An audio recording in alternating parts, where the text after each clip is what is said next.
If you find that you are allowing yourself to have chocolate and sweets and you're trying to eat intuitively this way and it's not getting rid of the cravings, you're not alone, and I'm going to tell you why this happens. Firstly, we can't really get rid of cravings completely. We can manage them and they can change. And there are some people who will say, I never crave sweet things.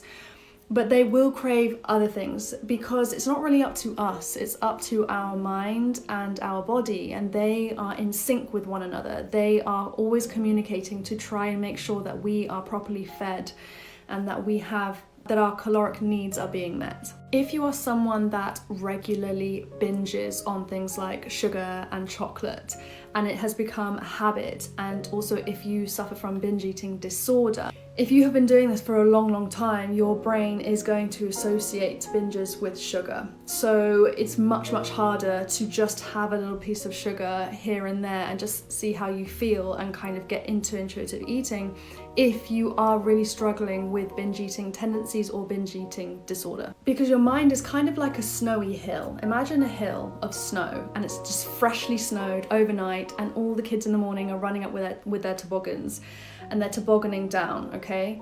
Every thought that you think and every habit that you have creates one of these tracks in your mind, and they get deeper and deeper the more that same toboggan goes down the same track. So when we have certain habits of thought and action, if for example we have had binging episodes or binge eating disorder for a while, that can actually really impact our mind and our body, and it's not so easy to get over those just by doing intuitive eating. Good thing is that the mind is very malleable. It's called neuroplasticity. So imagine that snowy hill again, and you're going to take the toboggan away as best as you can, or limit the amount of times it goes down there as best as you can. And with more time that passes, the more snow that falls, the less and less those tracks are obviously seen, aka experienced by you, whether that's binge eating tendencies or sugar cravings or whatever it is that someone is struggling with. And for most people, the way in which you take that toboggan away or limit the amount of times it goes down the snowy hill is by